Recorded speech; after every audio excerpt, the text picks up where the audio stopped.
Welcome back to Northern Tales, where stories of love, sacrifice, and change from Northern Nigeria come alive. Don't forget to like, subscribe, and share the video.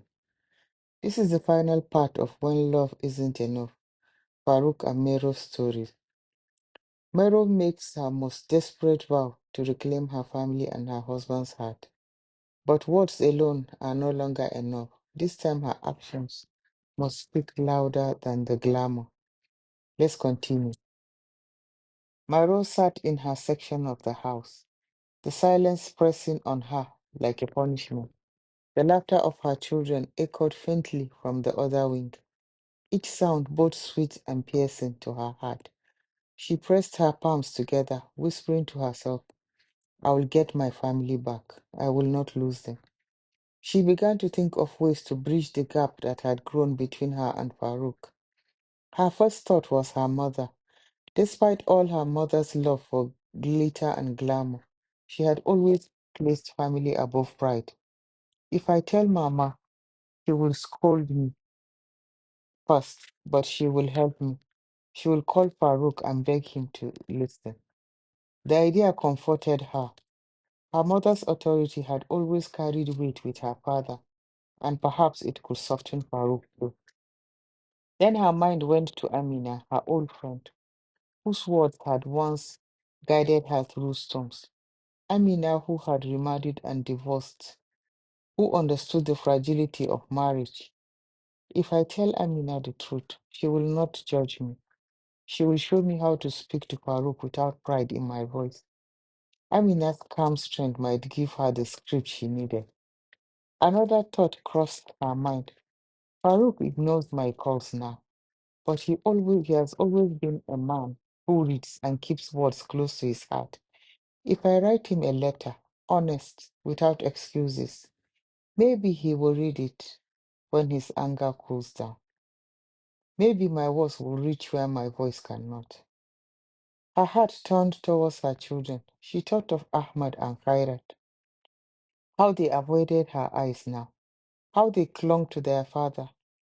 If I can show them I am still their mother, if they see my change, maybe they will whisper to their father on my behalf. Finally, she remembered Baba, Farouk's father, stern, wise, and unbending, but also fair. If I humble myself before Baba and confess, he will guide me. Farouk listens to his father more than anyone. It will be bitter, but perhaps it is the only way. She weighed all the options in her heart. Amina, the children, Baba, even writing to Farouk. But in the end, she chose the part that felt both the hardest and safest.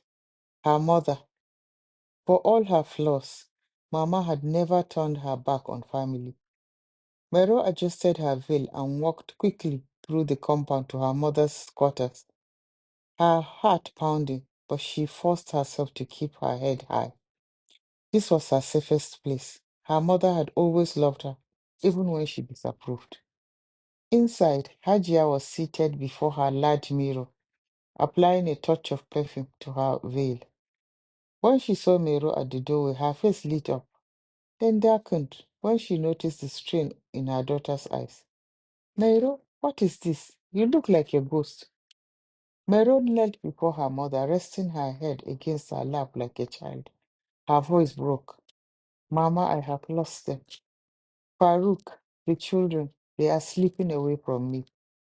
Hajia Safia's hands rose. Lost them? What are you saying? The story tumbled out. Farouk's anger, the children's distance, and at last that shameful day when she injured her husband. For a long moment, Hajia was silent, staring at her daughter with disbelief. Then she pushed Mero back sharply, her eyes flashing. Ya Allah, Mero, you raised your hand against your husband, against the man who has never once raised his voice in cruelty, not on you, not even on his own children. A man who gave you everything he had, who carried you with patience and dignity. Do you know what you have done? You have brought shame on yourself and on your father's name. Mairo sobbed, trying to hold her mother's hand. Mama, I was foolish. I was blinded by pride. Please help me. Farouk does not listen to me anymore. Hajia pulled her hands back sharply, her eyes blazing. Blinded by pride, Miro, you threw away your home, chasing needless fame, competing with jobless women who spend their lives in gossip. You wanted to shine brighter than them, and in the process, you dimmed your own house. Wallahi, you lost your way. Hajia shook her head, her gold bangles clinking. You thought marriage is passion parade. You thought love survives on glamour alone. Now you see the truth. Her anger slowly softened as she looked at her daughter's tear-streaked face. She sighed deeply, her voice dropping. But you are still my child, and I will not let you destroy your home.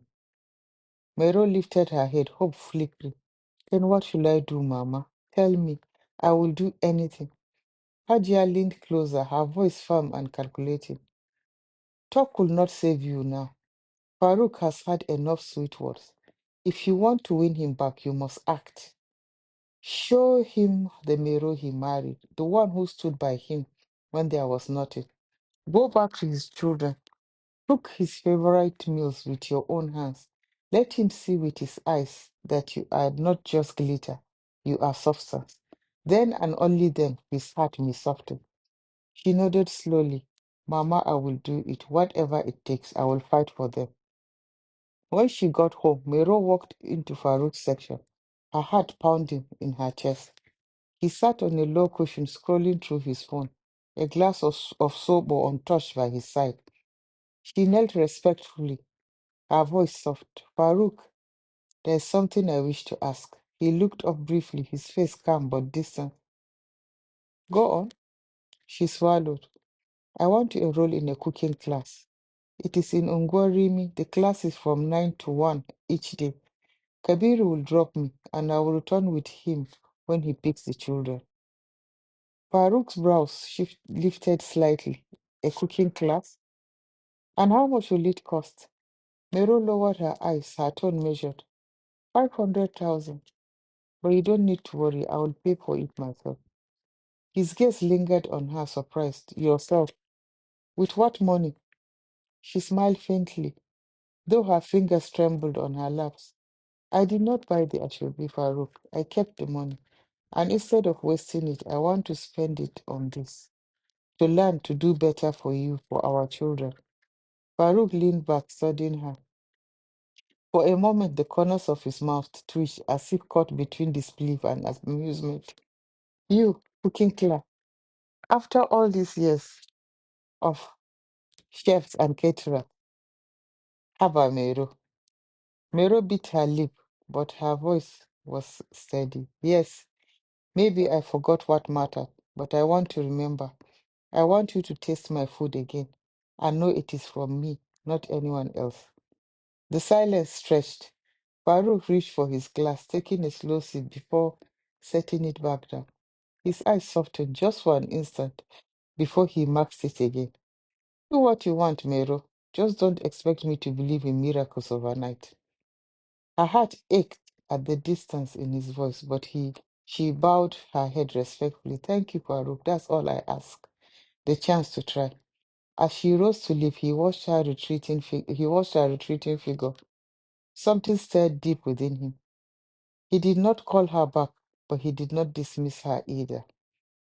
A week into her cooking classes, the house awoke to an unusual sweetness drifting from the kitchen. The aroma of frying dough, warm and rich, crawled through the corridors and reached every corner. It was Saturday, and for once the children did not need to hurry off to school. Ahmad came running in his pajamas, his nose twitching. Mama, is that Puff Puff? Parrot followed, eyes wide, clapping her hands. I smell it too, Puff Puff. One of the favorite snack of the children. On the table sat a huge bowl piled high with golden brown puff puff, sugar dusting their surface. Beside it, smaller bowls carefully packed, one for Sadaka to be handed out to the few men and boys who prayed in the small mosque across from their house, and another batch neatly wrapped waiting for Farouk to take to his shop. Mairo moved quickly between the stove and the table, her scarf tied back, face glowing with sweat and satisfaction. She didn't announce anything, didn't boast, she simply served. The children pounced on the puff-puff with squeals of joy. Even little Gogo, usually quiet and reserved, broke into a wide grin as she bit into one. Mama, please make Milo for me today. Miro laughed softly, holding the tin. Then you must teach me how you like it, Gogo. I want it to be perfect. The girl showed her. You have to put 2.5 spoons.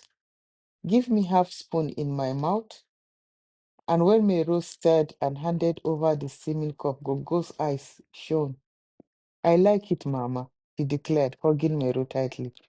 Farouk stood at the doorway, arms folded, watching, his lips twitching into something between a smile and a frown. He had seen performances before, but this, the way her eyes lit up as the children laughed, the genuine delight on her face as she handed out puff puff for Sadaka, the humility in her asking a child to teach her, this felt different. He reached for a piece himself, biting into the soft sweet dough. It was perfect. As he chewed slowly, his gaze lingered on his wife. For the first time in a long while, something flickered inside him, a small warmth, a cautious stirring. Maybe, maybe she's really ready to change, he thought to himself. Later that week, as he returned from the mosque, the rich aroma of tuwo and miyan kuka greeted him. It wasn't the cook's hand. He knew the difference instantly. He entered the dining area and saw Miro, sleeves rolled up, carefully setting the dishes. She looked up, nervous but steady. I thought you might like food cooked by my hands again. Farouk said nothing, but the memory of their early years, when this meal was a simple joy between them, rose in him. From that day, she started changing. From the day she started changing, Mero made a quiet vow to win her children's heart back, not with gifts or bribe, but with presents. She began sitting with them in the evenings after Islamia, after their lessons, listening to their stories without rushing them away. She walked them to the car each morning, tucking Ahmed's shirt properly and fixing Kyra's scarf, small gestures that had once been left to the nanny. At first, the children were cautious, even stiff. Ahmed answered in short sentences. Gogo clung to Kairat instead of her, but Mero persisted, reading aloud their favorite Hausa folk tales at night, helping Ahmed revise his multiplication tables, letting Gogo paint her nails with childish design. Gradually, their stiffness melted into giggles. One afternoon during school holiday, Farouk came in the afternoon unannounced. He wanted to take the children out for ice cream. He found Gogo giggling as Mero braided her hair, colorful beads clinking at the end. Ahmad sat nearby with a football, listening to his mother as his mother told them stories of their school days with their father. Farouk's heart grew softer each day as he watched from the shadows. The woman who once lived only for glamour was now content to sit on the floor with her children, her laughter unguarded, her hands busy with simple things. It unsettled him because, for the first time, he could not tell if it was performance or truth. Mairo, for her part, knew that regaining her children's love was only half the journey. To rebuild her home fully, she needed to face the hardest trial yet, Baba, Farouk's father. She had avoided his eyes for months, knowing how sternly he will judge her. But the time had come. If she truly wanted forgiveness, she would have to bow her pride before him. Finally, Mero went to Baba's sitting room alone. She knelt before the old man, her head bowed, confessing her shame. I wronged my husband, Baba. I wronged my family, but I am ready to change. Please guide me. Baba tapped his stick on the floor, his eyes stern but not unkind. If you are sincere, Allah will see it. Farouk is my son, but even he must learn forgiveness. Let us see your actions, not your tears. That night, Farouk sat alone, the rosary beads slipping through his fingers. He remembered the woman he had married, when her laughter had been brighter than gold. He remembered the betrayal, the pride, the wound she had given him, and now this Mairo, stripped of ornaments, fighting to return. Mairo entered quietly, her steps hesitant. She knelt before him, tears brimming but unspoken. She told him about the visit to Baba. For a long moment, silence filled the room, broken only by the faint ticking of the wall clock. Finally, Farouk lifted his eyes to hers. His voice was low, steady, but heavy with years of love and disappointment. His voice was calm, but aged with caution. Mero, I have not decided what will become of us. I see your efforts, and I will not deny that they touch me. But how do I know that this is not just another season, another act? I cannot forget so easily. Mero bowed her head, tears falling silently. It was not full forgiveness, but it was not rejection. It was a crack in the wall she had built with her own hands. Farouk stood walking past her to the veranda, where the night air was cool and still. He raised his hands in prayer, whispering a plea only Allah could hear. And for the first time in months, the house seemed to breathe again. That night, as she sat in the quiet of that night, as he sat in the quiet of his room, Farouk admitted to himself a truth he had tried to bury.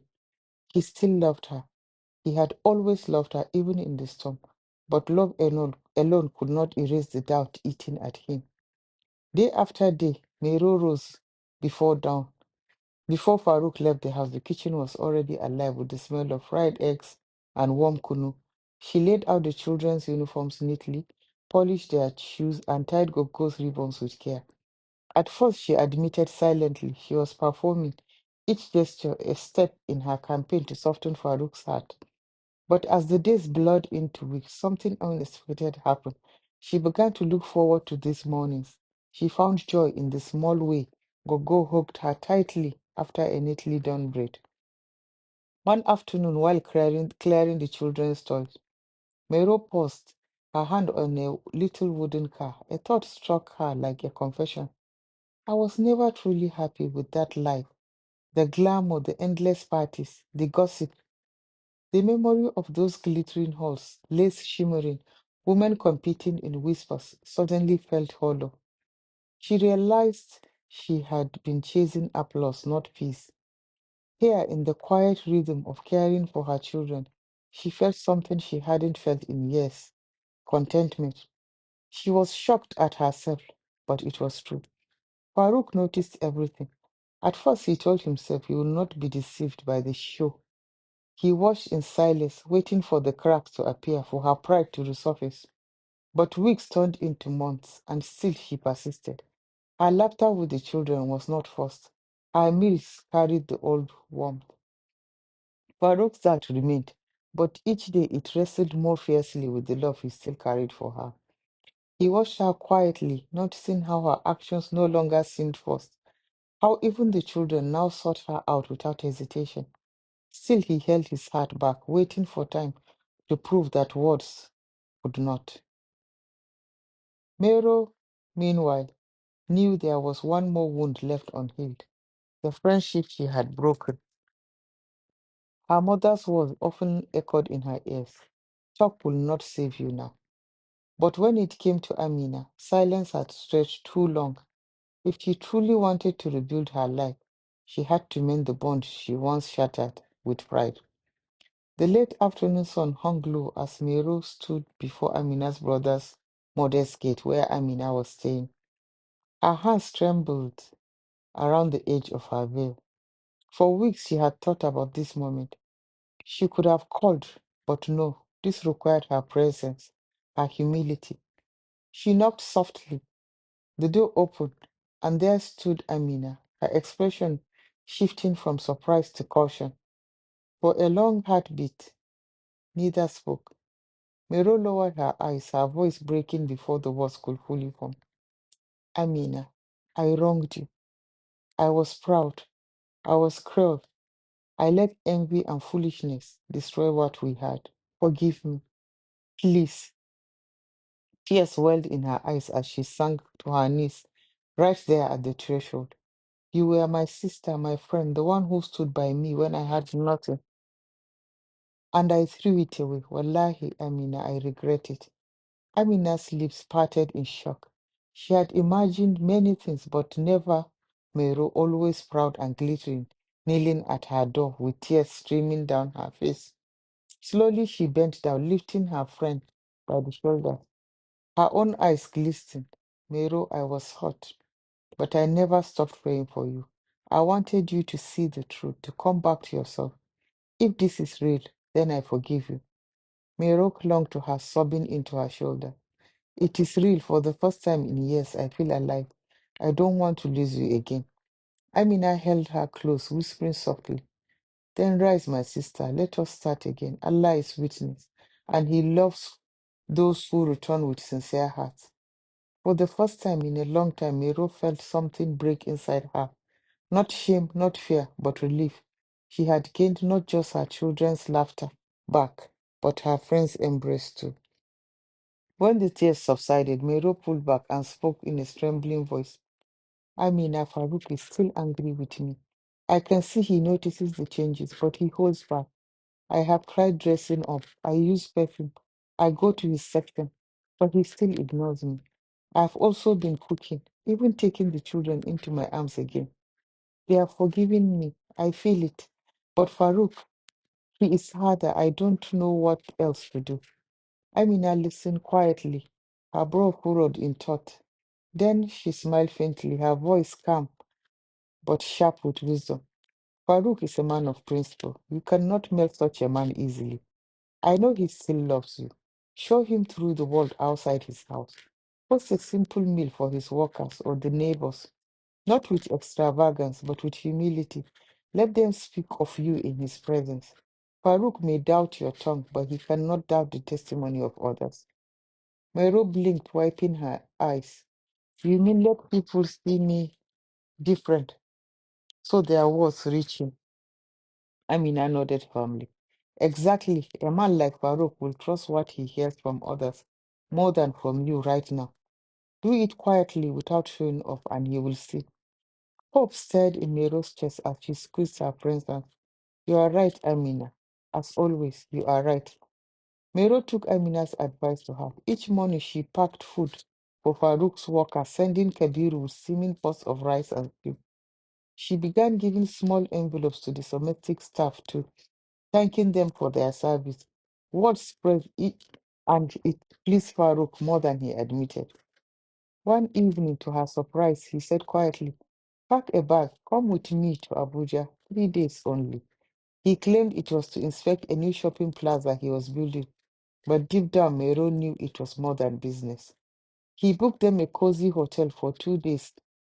They wandered Abuja, sampling food from different restaurants. Farouk teased her endlessly. Since you've had 2 weeks of lessons, rate this chef, Madam Cook.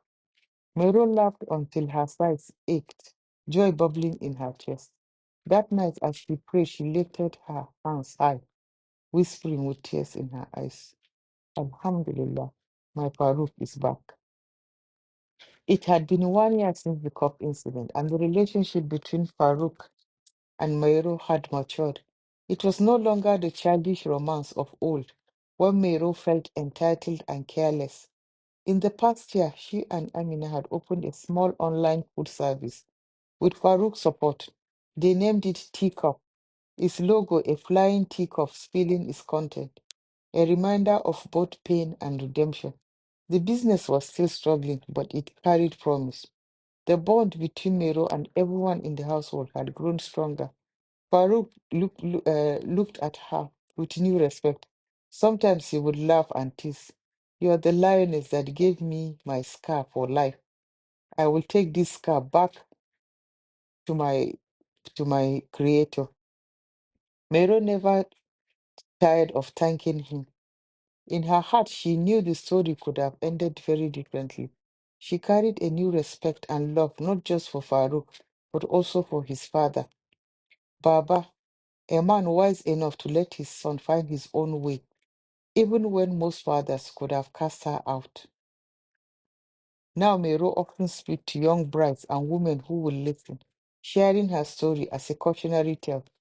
She tells them, not every woman is lucky to get her family back. Don't chase what does not matter. Know what is important, or you will lose it before you even realize. Thank you for staying with us through When Love Isn't Enough, Farouk and Miro's story. This tale reminds us that love alone is not enough to sustain a home. Respect, humility, and sacrifice are what truly keep a family together. Miro's journey was not easy, and not every story finds redemption like hers. But her fall and rise stand as a lesson for us all to cherish what matters before it is too late. Join us again on Northern Tales, where the stories of our land, of love, loss, sacrifice, and second chances continue to live on. Don't forget to like, subscribe, and share this video. We post new videos every Thursdays and Sundays.